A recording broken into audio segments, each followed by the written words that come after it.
Em nome do Pai, do Filho e do Espírito Santo. Amém.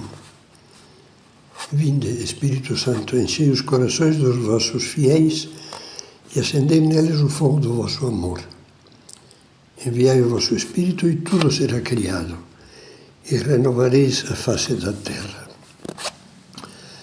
Vamos iniciar agora uma nova série que é baseada na segunda parte do meu livro sobre a graça de Deus, que tem o título A Graça, um tesouro desconhecido.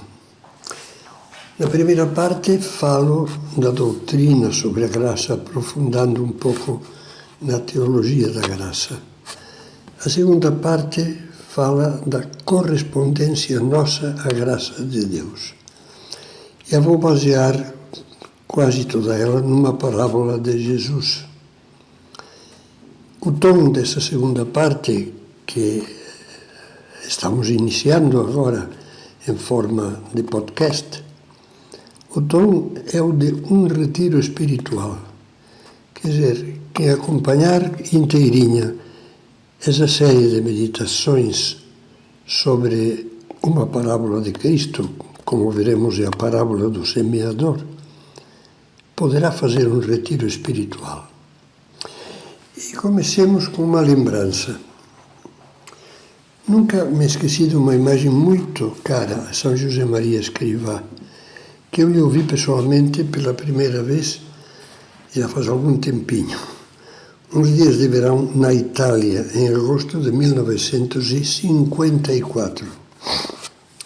Os que éramos alunos do Colégio Romano da Santa Cruz, estávamos naquela época numa pequena casa rural, completando um programa de estudo de teologia prévio à futura ordenação sacerdotal da maioria de nós. O local onde passamos eu concretamente só um mês, o local estava a meio caminho entre Roma e Nápoles, numa bela paisagem de pinheiros mediterrâneos, La Pineta, como dizem os italianos, perto do mar. Certo dia, sem que o esperássemos, apareceu à tarde São José Maria. Vinha de Roma para estar conosco. E, como sempre, nos ajudou com alegria e naturalidade a ficar mais perto de Deus. Falava, como de costume, dos nossos ideais de santidade e de apostolado cristão. E nos animava dizendo que Deus tem sempre, por assim dizer, a sua mão estendida para nós. Basta, comentava ele, erguer a nossa mão e pegar na dele, deixando-nos levantar e guiar por ele. São José Maria utilizou essa imagem outras vezes. Por exemplo, no Natal de 1963, numa homilia publicada na coletânea É Cristo que Passa, ele dizia o seguinte: quando Deus Nosso Senhor concede a sua graça aos homens, é como se lhes estendesse a mão, uma mão paternal, cheia de fortaleza, repleta sobretudo de amor, porque nos busca um por um, como as suas filhas e filhos, e porque conhece a nossa debilidade. O Senhor espera que façamos o esforço de agarrar a sua mão, essa mão que nos estende. Deus pede-nos um esforço que será prova da nossa liberdade. Isso o pede a você que me escuta. Isso o pede todos os dias também a mim. Assim, de modo simples, movia-nos a corresponder confiantes à graça de Deus, a deixar que a mão de Deus nos conduzisse e nos acompanhasse. São Paulo dizia aos romanos: todos os que são conduzidos pelo Espírito de Deus, pelo Espírito Santo, são filhos de Deus. Deixar-se conduzir não significa passividade, mas empenho generoso por dizer sim a Deus, com obras e de verdade, como escrevia o apóstolo São João. Corresponder aos impulsos da graça, essas inspirações concretas que nós percebemos, as luzes da fé, as sugestões de vida melhor surgidas nos momentos de leitura ou de oração, as censuras íntimas da nossa consciência que nos convidam a pedir perdão, a retificar, a ser fiéis aos conselhos ou correções recebidos daqueles que, da parte de Deus, têm a missão de nos orientar. O importante é dizer sim a Deus, vencendo a tendência instintiva de dar em primeiro e até em último lugar outro sim diferente, um sim àquilo de que nós gostamos, sem pensar em Deus. O Catecismo da Igreja resume esse jogo de graça e correspondência com essas palavras.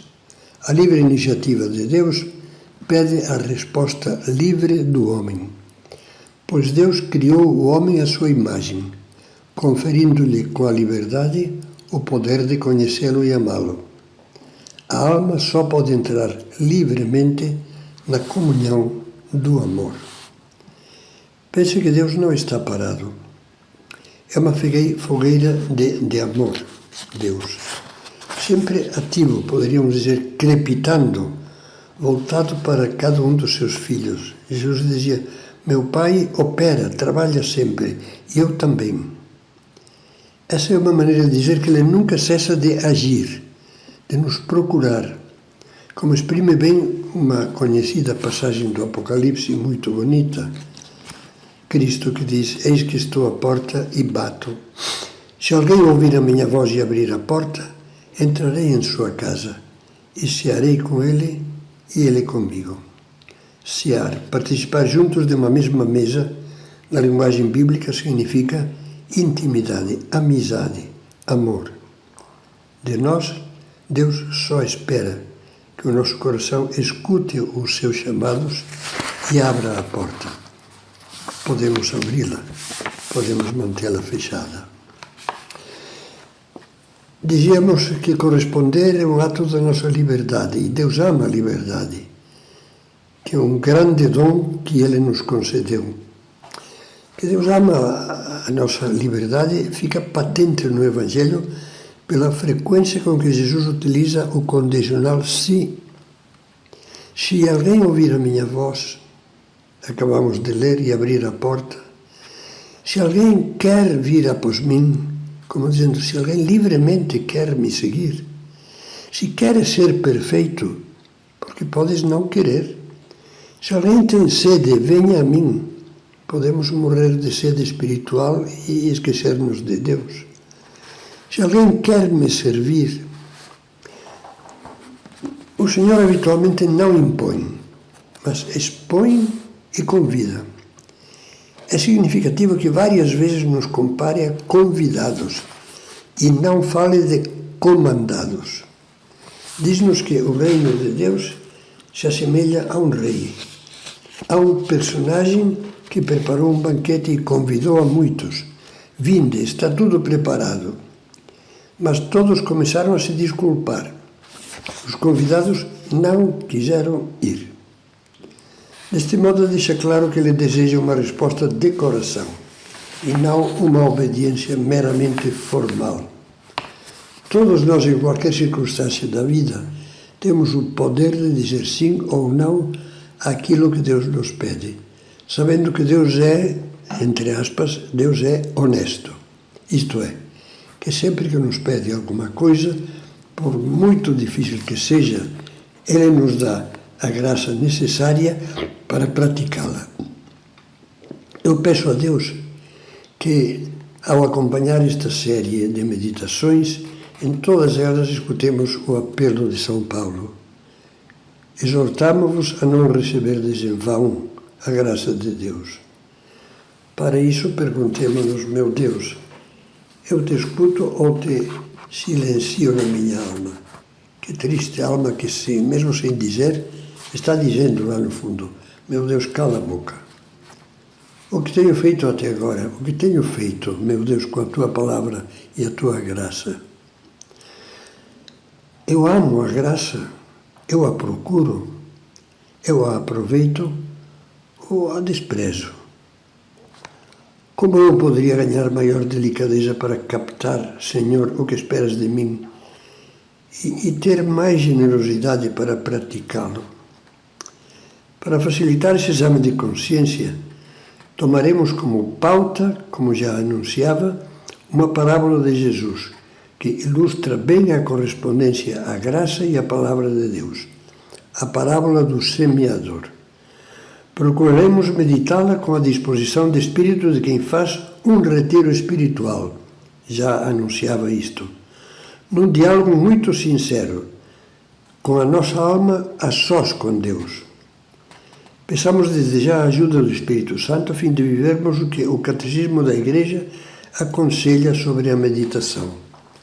Fazer cair as nossas máscaras e voltar o nosso coração para o Senhor que nos ama, a fim de nos entregarmos a Ele como uma oferenda que precisa ser purificada e transformada.